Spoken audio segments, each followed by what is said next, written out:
মাঝে মাঝে কিছু কিছু গল্প আছে যেটা শুধু তোমাদের সাথে শেয়ার করতে আমার খুব মন চায়।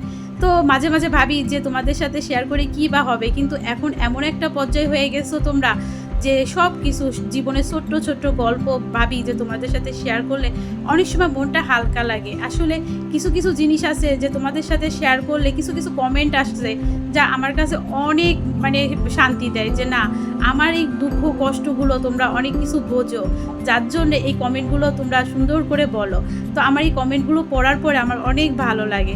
তো বন্ধুরা কেমন আছো তোমরা? আমি মিতা আরেকটা ব্লগ নিয়ে চলে আসলাম তোমাদের মাঝে। আর এই দেখো সকাল সকাল ঘুম থেকে উঠে আমি স্নানটা করে ফেলছি। আর প্রত্যেক দিন সকালে স্নান করা হয় না, এই বিভিন্ন রকম আন্ডা বাচ্চাদের সমস্যা এটা সেটার জন্যে হয় না। তো মাঝে মাঝে করে ফেলি, আবার মাঝে মাঝে সকাল সকাল উঠে যেদিন আমি সকালে ঘুম থেকে উঠি ওই দিন আগে ভাবি যে আগে ঠাকুরের কাজটা আগে করব। তো দেখো আমি কিন্তু ঘুম থেকে উঠে তুলসীতলা জল দিয়ে গীতা পড়তে বসে পড়ছি। আর এই যে চলে আসলাম রান্নাঘরে। আসলে রান্নাঘরে এসে কিন্তু সর্বপ্রথম আমি আমার চাটা আগে বানাই। আর এই স্পেশাল চাটা খেলে আমার দিনটা খুব ভালো কাটে। আসলে এই চাটা আমার কাছে খুবই ভালো লাগে, সবার কাছে কেমন লাগে জানি না।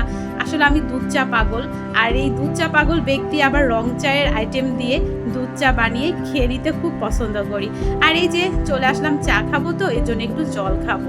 আসলে ঘুম থেকে উঠে কিছুই খাওয়া হয় নাই, চা খাবো সেই জন্যই জলটা আগে খেয়ে নিলাম। চা খাওয়া হয়ে গেলেই কিন্তু আমি ওই চুলায় দুপুরের আয়োজনটা শুরু করে দেব। আর আজকে মন চাচ্ছে একটু ডিম রান্না করব। আসলে এই যে দেখতাছো ডিম, আমি প্রথমে 3টা ডিম বসাইছি। আসলে অন্য বাসায় আজকে খাবে না। আর এই যে 3টা ডিম, 2টা আমার জন্য, সরি 2টা আমার জন্য না, একটা আমার জন্য, পুটুর জন্য 2টা।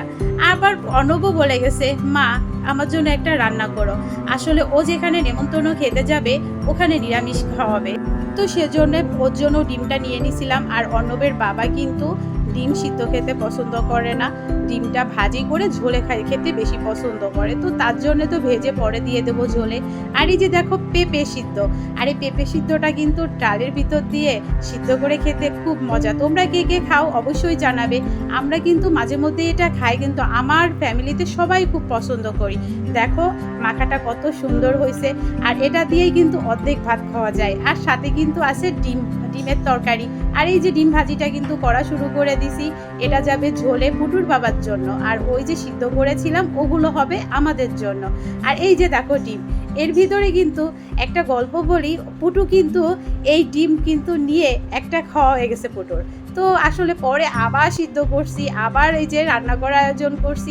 আর এই যে কাঁচামরিচটা ব্লান্ডার করে রাখছিলাম সেটা ফ্রিজে রাখার জন্য আমি এই যে বক্সে ভরে ফেললাম, আর এটা ডিপে রেখে দেবো। আর এই যে আমার রান্নাবান্না কিন্তু শেষ। আমি রান্না করছি আজকে দেখো এই তো পেঁপে সিদ্ধ, ডিম আর ডাল, সাদা মাটা রান্নাবান্না।